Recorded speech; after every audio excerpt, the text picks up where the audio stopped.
स्वागत है मित्रों। कहानी को आगे बढ़ाते हुए आज दिखाया जा रहा है कि एन अपने डैड के साथ लैब की मॉनिटर रूम में है और वो दोनों मॉनिटर के जरिए लैन के एक्सपेरिमेंट के ऊपर नजर रख रहे हैं और दूसरी तरफ लैन के ऊपर तरह तरह के एक्सपेरिमेंट शुरू हो चुके हैं जो लैन के लिए किसी टॉर्चर से कम नहीं था। और एक्सपेरिमेंटर फर्स्ट लैन के शरीर में खंजर से बहुत सारे घाव लगाने लगते हैं, ये चेक करने के लिए कि लैन का हीलिंग पावर कितना पावरफुल है और वो कितनी देर में हील हो सकता है।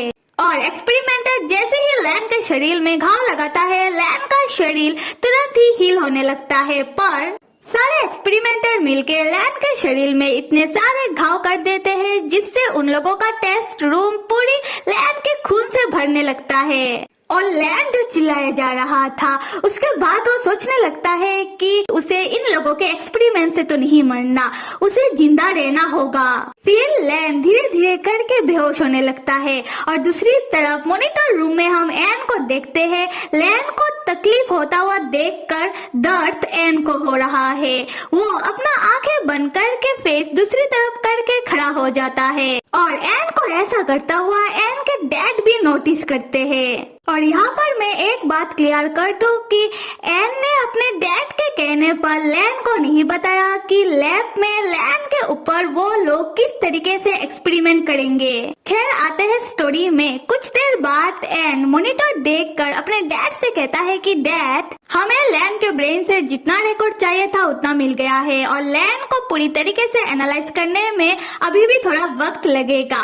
डैड, ऐसा नहीं हो सकता कि हम जल्दी किसी नतीजे में मतलब उसका रिजल्ट जल्दी निकाल ले।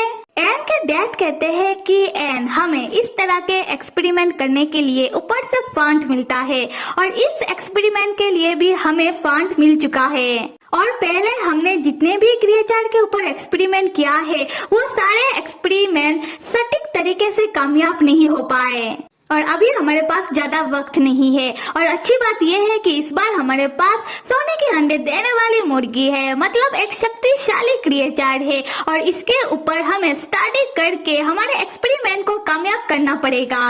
एन कहता है, हाँ मैं समझ गया डैड, पर आज जो मैंने लैन के साथ किया है उसके बाद लैन मेरे ऊपर कभी विश्वास नहीं करेगा। एन के डैड कहते हैं कि एन, ये तो तुम्हें देखना होगा कि कैसे तुम लैन के मन में अपने लिए विश्वास जगाते हो। एन कहता है हाँ। एन के डैड कहते हैं कि एन, क्या तुम्हें याद है जब मैंने तुम्हें पहली बार इस लैब का टीम मेंबर बनाया और तुमने पहली बार किसी क्रिएचर के ऊपर एक्सपेरिमेंट किया था, तब मैंने तुमको क्या कहा था?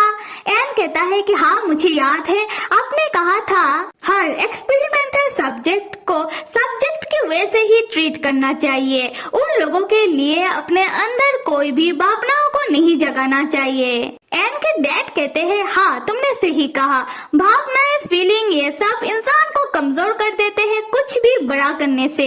फिर एन के डैड कहते हैं कि देखो एन, लैन कोई इंसान नहीं है, वो एक ज़ॉम्बी है, एक चलता फिरता लाश, पर वो फिर भी अपने दिमाग को कंट्रोल कर सकता है, जो चीज उसे बाकी सब्जेक्ट से अलग बनाता है, जिससे कोई भी कंफ्यूज्ड हो सकता है। मेरी बात को याद रखना। एन कहता है कि हाँ मैं याद रखूंगा।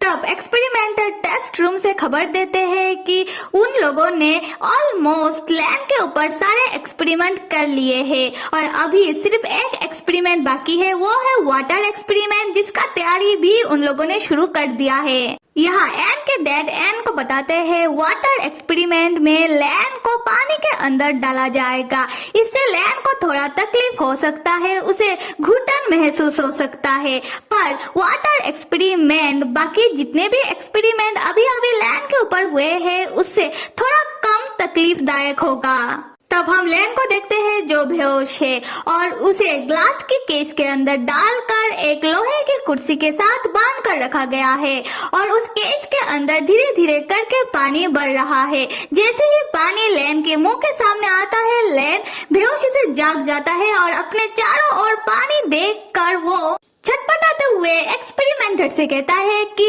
वो लोग जल्दी से पानी बंद करे, पर वो लोग ऐसा नहीं करते और केस के अंदर पूरी तरीके से पानी भर जाता है। लैन पानी के अंदर वो ना ही हिल पा रहा है और ना ही ठीक से सांस ले पा रहा है। लैन बेबस होकर कहता है कि एन मेरा मदद करो। लैन के आंखों के सामने तब एक सीन आने लगता है जहाँ लैन एक प्लेस में पानी के अंदर गिर गया है और उसी वक्त एक एन जैसे दिखने वाला आदमी लैन की मदद के लिए आता है और लैन को पकड़ के खींच के पानी से बाहर ले आने लगता है। लैन तब कहता है उस आदमी से कि उसका मदद ना करे। वो आदमी लैन से कहता है कि अगर वो लैन का मदद नहीं करेगा तो लैन बच नहीं पाएगा। खैर अभी हम एन को देखते हैं जो लैन को पानी के अंदर छटपटाता हुआ देखकर वो परेशान होकर तुरंत मॉनिटर चेक करता है जहाँ लैन का रेटिंग हाई दिखा रहा है। एन तब चिल्लाकर अपने डैड से पूछता है कि डैड ये क्या हो रहा है, मुझे लैन का हालत ठीक नहीं लग रहा, आप जल्दी से इस एक्सपेरिमेंट को रोकिए। एन के डैड अपने बेटे को लैन के लिए इतना परेशान होता हुआ देखकर कहते हैं कि एन पहले तुम शांत हो जाओ, और क्या तुम भूल गए कि लैन नहीं मर सकता। एन को तब तुरंत एहसास होता है कि वो अपने डैड के सामने अपने जज्बातों के ऊपर काबू नहीं रख पाया। यहाँ एन के डैड कहते हैं कि एन मेरे बेवकूफ बेटे, मेरी बातों को ठंडे दिमाग से सुनो।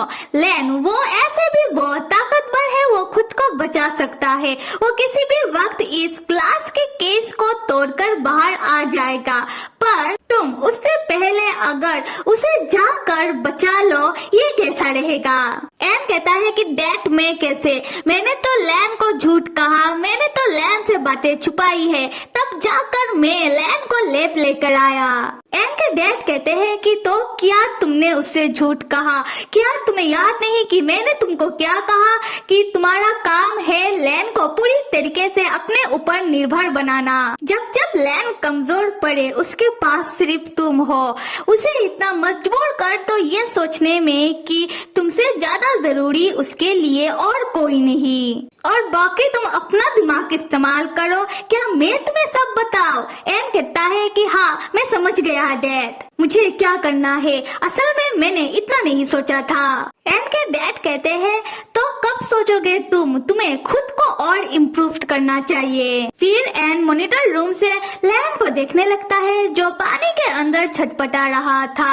एन तब अपने डैड से कहता है कि तो फिर ठीक है, देखते हैं लैन कब तक सहन कर पाता है, उसके बाद मैं हूँ ना। कुछ देर बाद एन लैन के पानी के केस के सामने आ जाता है और लैन से कहने लगता है कि लैन मेरी तरफ देखो, मैं तुम्हें बचाने के लिए आया हूँ। लैन जो पानी के अंदर सांस लेने की कोशिश किए जा रहा था वो एन की ओर देखता है। एन केस के ग्लास को तब तोड़कर लैन को केस से बाहर निकाल ले आता है।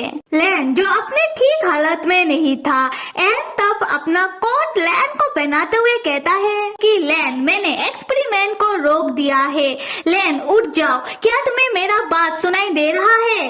तब इतने टॉर्चर सहने के बाद लैन के अंदर का ज़ॉम्बी गुस्से में जाग जाता है, उसके शरीर का ब्लू मार्क गहरा हो जाता है। लैन के आंखों से तब खून टपकने लगता है। एन तब लैन की ओर देखते ही समझ जाता है कि लैन अभी ज़ॉम्बी बन गया है। लैन तब एन के हाथों को जोर से पकड़ता है और एन को दीवार की तरफ धक्का मार देता है। एन जैसे ही जोर से दीवार में जाकर टकराता है, दीवार में दरारें पड़ने लगती है और हम एन को देखते हैं जिसके मुंह से धीरे धीरे करके खून आने लगता है। तो मेरे प्यारे मित्रों, इतना तक कहानी देखकर मेरा 2 पॉइंट है यहाँ। फर्स्ट कि लैन को इंसान से ज़ॉम्बी बनाने के पीछे ऐसा लगता है कि एन के डैड का हाथ है, क्योंकि ऐसे टाइप के एक्सपेरिमेंट सिर्फ एन के डैड के लैब में ही होते हैं। और दूसरा, एन के डैड खुद ही एन को लैन की ओर पुश कर रहे हैं, और दूसरी तरफ वो ये भी नहीं चाहते कि एन के अंदर लैन के लिए कोई फीलिंग आए। आपको क्या लगता है जरूर बताना, और कहानी को आगे देखने के लिए आप सब लाइक, सब्सक्राइब और कमेंट करना तो बिल्कुल भी मत भूलिएगा। Till then stay with me and see you.